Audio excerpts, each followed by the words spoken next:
Get ready for dictation, please. 5 seconds. Start. Madam, at the outset, I would like to thank the Honorable Chairman for allowing me to speak on the issue of price rise of essential commodities. Today, even after 65 years of independent India, the country is still suffering from hunger, poverty, and malnutrition. The Prime Minister was pleased to categorically state that BJP government is the government for the poor. We appreciate the fact, but unfortunately, for the past few decades, we have been talking about price rise, but no proper steps have been taken till the present day. The Prime Minister has declared that this is a government for the poor.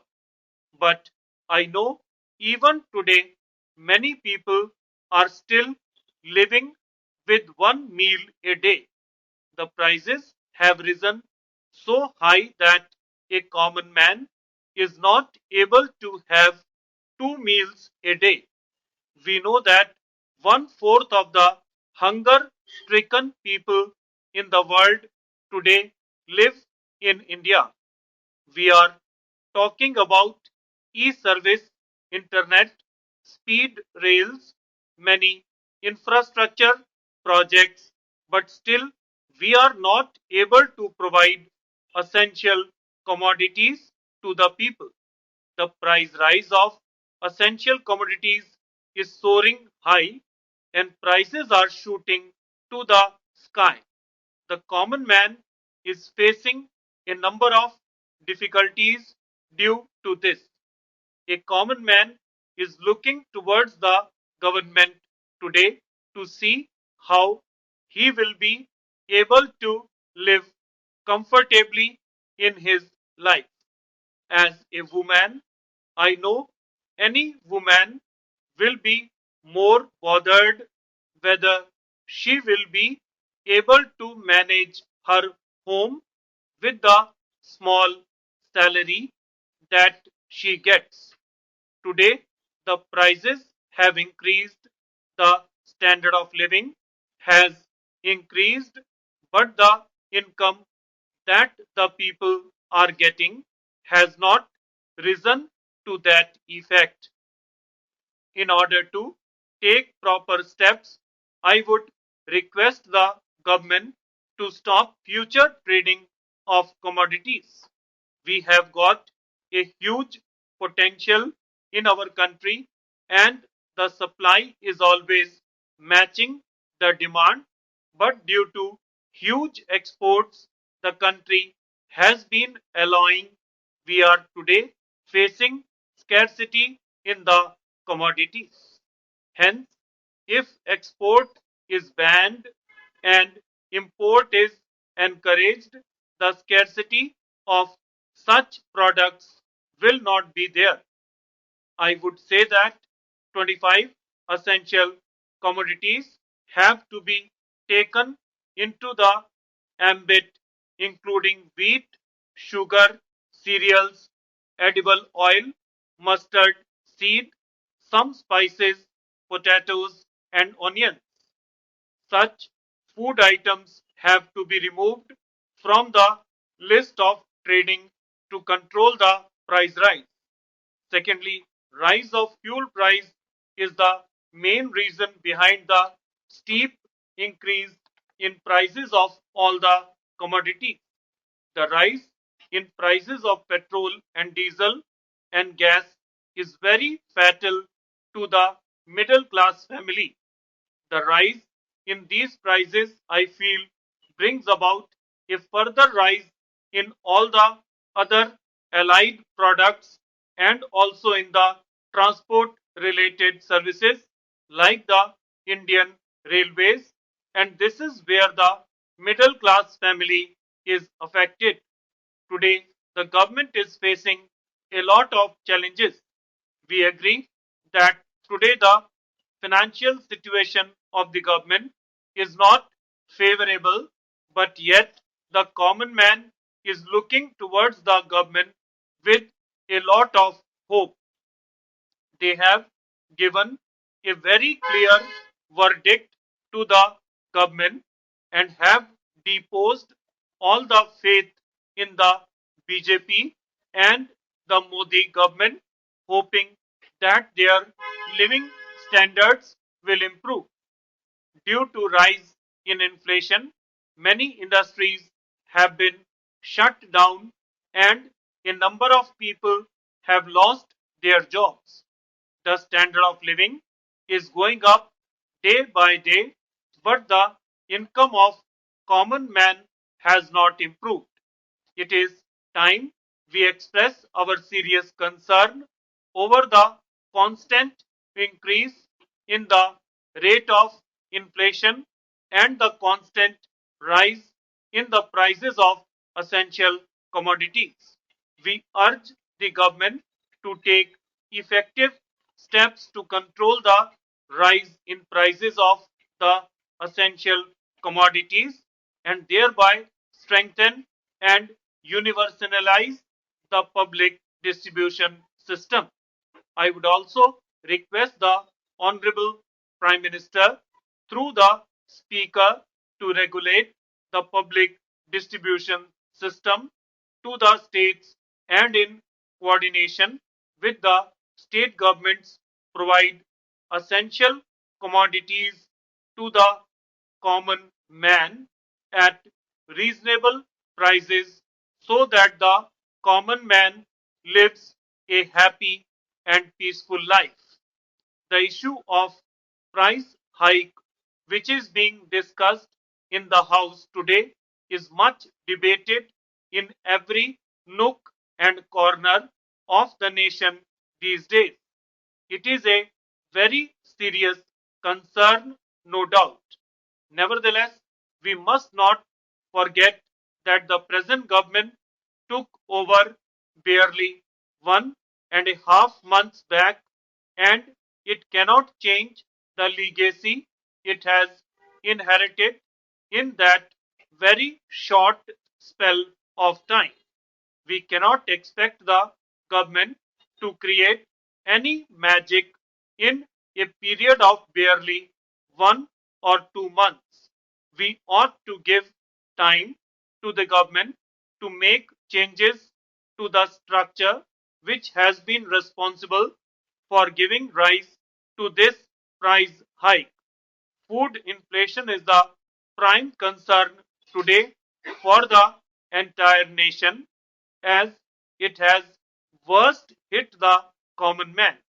The union government has already issued directives to the state governments to discourage hoarding. Mr. Vice Chairman, sir, thank you for giving me this opportunity to speak on this bill. I would like to congratulate the Honorable Minister for bringing this important bill before the House. It is a very important subject because there is a large population of physically handicapped people in India. I must appreciate, all of us must appreciate the efforts which the Honorable Minister is making for their rehabilitation. In India, because of unhygienic conditions and because of poverty, the number of people who are physically handicapped is much larger than anywhere else. The people who are physically handicapped can be utilized to do productive work so that they can live an honorable life in the society provided they are given some training to do certain activities. It has been found that those who are physically handicapped, if they lose one ability, they develop other abilities much better and they can do better. Take the case of those persons who are blind. Their sensory nerve improves, their memory improves, and they can remember things much better than many others. Those who cannot move physically can do many things. They can do more productive work sitting at home. Those who cannot speak are ideal persons to be utilized at places like printing press, etc., because they can be very good typists. They can edit the material for printing without disclosing the secrets and examination papers to anybody else. Such people are being utilized in other parts of the world more effectively. So we should take advantage of the capabilities of these persons. I am happy that in India there are several institutions which are doing good work. Unless they are given proper attention and help by the government, they cannot succeed. Our objective should be to give training to physically handicapped people and rehabilitate them in productive work so that they can go back to their families and be productive members and enjoy the respect and affection of their families. Some institutions have been set up for this purpose, but because of bureaucratic interference and because of bureaucratic negligence, they are languishing. Therefore, I would like to take advantage of this opportunity to request the Honorable Minister to constitute an expert committee which should visit such institutions to ascertain their suitability and capacity to give training. After ascertaining their suitability and competence, they should be recognized. There should not be any hindrance in the continued support which they need. I know about several institutions which have been functioning for the last several years and have been doing well, but suddenly they are informed that the ministry has refused to give any grant. Therefore, they have been closed down. The students who were under training have been suffering. Sir, I support the bill very strongly. I request the Honorable Minister to set up an expert committee in the ministry itself. The grant should be given only on the recommendation of the expert committee, and that too without any bureaucratic interference. Because of bureaucratic interference, the ministry is lacking in its efforts to rehabilitate the physically handicapped people. I am sure as a result of this bill, we would make more efforts to rehabilitate these people. Sir, I stand here to support the amending bill.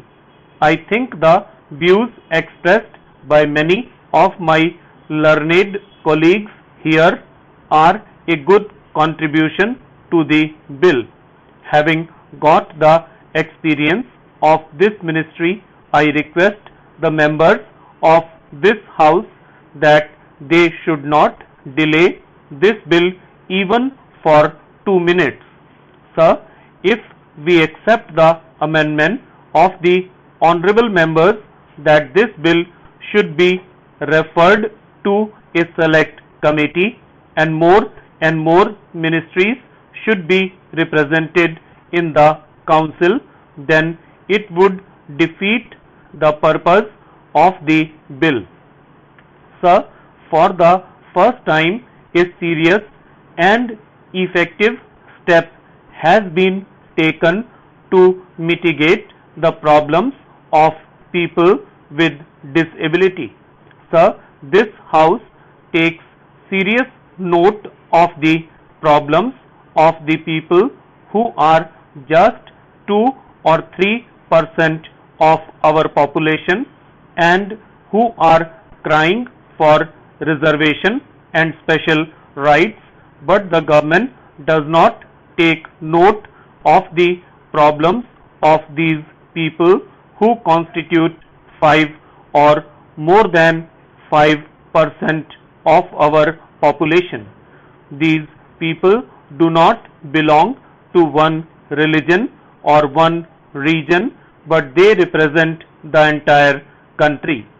Sir, if this bill is sent to a select committee, I doubt that this bill can ever see the other end of the tunnel. It will be defeating the purpose. If you send it to a select committee, as a friend here said, then the ministry's control will get strengthened. Please do not take it otherwise. Those who come to the meetings of the select committee, particularly relating to this delicate nature, would not be interested. It is wrong to refer it to a select committee just to satisfy some people or just to give hearing to the officials of various ministries.